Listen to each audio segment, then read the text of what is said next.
নমস্কার বন্ধুরা, পারমিতার খানা খাজানাতে আপনাদের সকলকে স্বাগত জানাই। এই গ্রীষ্মকাল মানে কিন্তু আমাদের সবার বাড়িতে পটল আসে, আর পটলের রেগুলার সবজি খেয়ে আমরা খুবই বিরক্ত বোধ করি। আজকে সেই পটলেরই একটা অন্যতম দুর্দান্ত স্বাদের রেসিপি নিয়ে হাজির হয়ে গেছি। বাড়িতে অবশ্যই কিন্তু আপনারা এটা ট্রাই করবেন, আশা করছি আপনাদেরও খুবই ভালো লাগবে। তাহলে চলুন দেখে নেওয়া যাক আজকের রেসিপিতে কী আছে। তার জন্য আমি এখানে 4টে পটল নিয়ে নিয়েছি। পটলগুলো আমি প্রথমেই ধুয়ে নিয়েছি। পটলগুলো কিন্তু অবশ্যই আগে ধুয়ে নেবেন, কাটার পর কিন্তু ধোবেন না, তাহলে কিন্তু পটলের গায়ে মশলা কিংবা ব্যাটার ভালোভাবে লাগবে না। তাই পটলগুলো অবশ্যই আগে ধুয়ে নেবেন। এবার পটলের প্লেটটার সাইডে রেখে আমি একটা পটল নিয়ে আপনাদের কেটে দেখিয়ে দিচ্ছি যে পটলটা কিভাবে কাটতে হবে। আমি এখানে ছুরির সাহায্যে কাটছি। প্রথমে পটলের খোসাটা আমি ছাড়িয়ে নেব। আপনারা চাইলে কিন্তু বটিরও ব্যবহার করতে পারেন, আমি এখানে ছুরিরই ব্যবহার করছি। এবার পটলের খোসাটা ভালোভাবে ছাড়িয়ে নেওয়ার পর আমি পটলটা মাঝ বরাবর কেটে আধখানা করে নেব। এবার তার একটা অংশ নিয়ে, মানে পটলের অর্ধেকটা নিয়ে আমি যেভাবে আলু ভাজা কাটার জন্য আলুগুলো স্লাইস করা হয় ঠিক সেইভাবে স্লাইস করে কেটে নেব। কিন্তু পিছনের দিকে অংশটা কাটবো না, ওখানটা জোড়াই থাকবে। আমি ঠিক ভিডিওতে যেভাবে আপনাদেরকে দেখিয়ে দিচ্ছি ঠিক সেভাবেই কাটবেন। দেখুন পিছনের দিকে অংশটা কিন্তু আমি কাটিনি, জোড়া আছে, সামনের দিকটা কিন্তু স্লাইস করে কেটে নিয়েছি। এবার এই একইভাবে আমি বাকি পটলগুলোও কিন্তু ওই স্লাইস করে কেটে নেব। দেখুন আমাদের সবকটা পটল কিন্তু খুব সুন্দরভাবে কাটা হয়ে গেছে। এবার এতে আমি কিছু মশলা অ্যাড করব। তার জন্য প্রথমে দিয়ে দিচ্ছি সামান্য পরিমাণ নুন, আর দিয়ে দেবো সামান্য পরিমাণ হলুদ গুঁড়ো, আর দিয়ে দেবো সামান্য পরিমাণ কাশ্মীরি লাল লঙ্কার গুঁড়ো।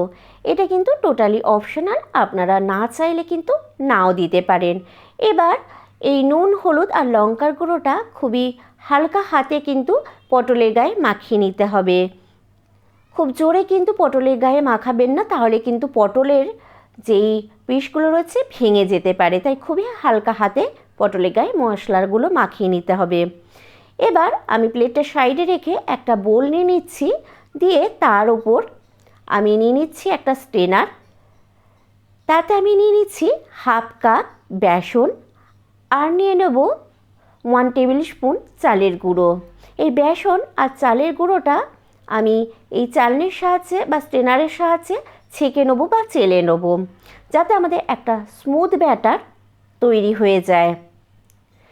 এবার আমি এতে অ্যাড করে দেবো সামান্য পরিমাণ কাশ্মীরি লাল লঙ্কার গুঁড়ো, আর দিয়ে দেবো সামান্য পরিমাণ হলুদ গুঁড়ো, আর দেবো অল্প পরিমাণ লাল লঙ্কার গুঁড়ো। এটা কিন্তু হালকা ঝাল হয় যাতে, সেই জন্য দিচ্ছি। আপনারা চাইলে কিন্তু কাঁচা লঙ্কা কুচিও ব্যবহার করতে পারেন ব্যাটারের মধ্যে। এবার দিয়ে দিলাম সামান্য পরিমাণ কালো জিরে। এবার সবকটা শুকনো উপকরণ আমি একসাথে মিশিয়ে নেব। আপনারা চাইলে কিন্তু হাতেরও ব্যবহার করতে পারেন এখানে। এবার এতে অ্যাড করে দেবো খুবই সামান্য পরিমাণ চিনি। চিনিটা দিলে কিন্তু যখন আমরা পটলটা ফ্রাই করব তার কালারটা কিন্তু খুব সুন্দর আসবে, আর স্বাদটাও কিন্তু খুব ভালো হবে। এবার সামান্য পরিমাণ জল দিয়ে আমি একটা ব্যাটার বানাবো। বলে রাখি প্রথমেই কিন্তু বেশি পরিমাণ জল দেবেন না, তাহলে কিন্তু ব্যাটারের ঘনত্বটা বুঝতে প্রবলেম হতে পারে। তাই অল্প পরিমাণ জল দিয়ে কিন্তু ব্যাটারটা বানিয়ে নিতে হবে। দেখুন আমাদের স্মুথ ব্যাটার একটা রেডি হয়ে গেছে।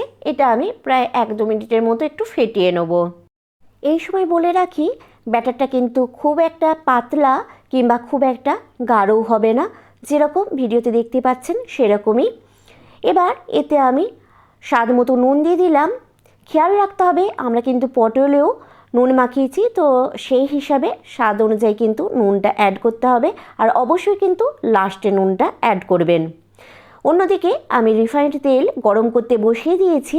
তেলটা যখন ভালো রকম গরম হয়ে গেছে, আমি 2 টিস্পুনের মতো গরম তেল ব্যাটারের মধ্যে দিয়ে ভালোভাবে ব্যাটারের সাথে মিশিয়ে নেব। নিয়ে এবার একটা আমি পটল নিয়ে নিলাম, নিয়ে ব্যাটারের মধ্যে ডুবিয়ে এক্সট্রা ব্যাটারটা আমি এইভাবে ঝেড়ে ফেলে দিয়ে তেলের মধ্যে ভাজার জন্য দিয়ে দিলাম। এক্সট্রা ব্যাটারটা অবশ্যই কিন্তু ঝেড়ে নেবেন, না হলে কিন্তু যে ঝুরঝুরে ব্যাপারটা একটা পটলের মধ্যে থাকার কথা সেটা কিন্তু হবে না। এইভাবে আমি 3-4টে পটল ভাজার জন্য দিয়ে দিয়েছি। আমি মিডিয়াম ফ্লেমে পটলগুলো ভেজে নেব।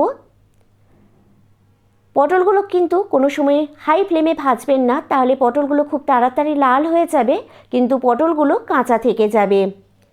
আমি মিডিয়াম ফ্লেমে এপিট ওপিট করে নিয়ে পটলগুলো ভেজে নিয়েছি। দেখুন খুব সুন্দর ভাজা হয়ে গেছে। এবার আমি তেল থেকে ছেঁকে সাইডে একটা প্লেটে তুলে রেখে দেবো, দিয়ে বাকি পটলগুলো এই সেম প্রসেসে ভেজে নেব। দেখুন আমাদের সবকটা পটল কিন্তু ভাজা হয়ে গেছে। গরম গরম চা বা কফির সাথে এটা পরিবেশন করতে পারেন, কিংবা ভাত, ডাল আর এই পটল ভাজিটাও পরিবেশন করতে পারেন।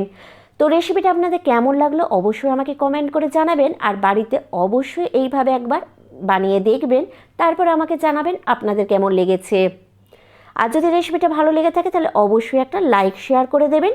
আর আমার চ্যানেলে যদি নতুন বন্ধু হয়ে থাকেন তাহলে চ্যানেলটা অবশ্যই সাবস্ক্রাইব করে দিন, আর পাশে থাকা বেল আইকনটা ক্লিক করে দিন, তাতে আমি যখনই কোনো রেসিপি আপলোড করব সবার আগে নোটিফিকেশান আপনার কাছে পৌঁছে যাবে।